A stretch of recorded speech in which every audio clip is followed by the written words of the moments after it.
Blessed Friday everyone, it's July 19, 2024 and it's a beautiful Friday morning.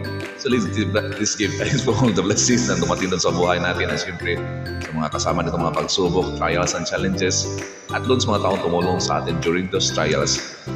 Salamatan natin sila.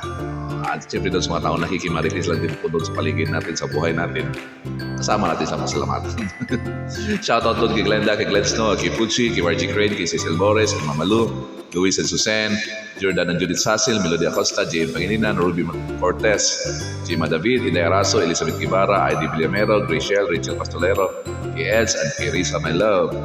Tapos kina Manso Inario, si G. Almendras, Albert Ramirez, Tasio Filosofo, Walter Isolo Tanyari, and Fernando Dandoy na Pagadian City.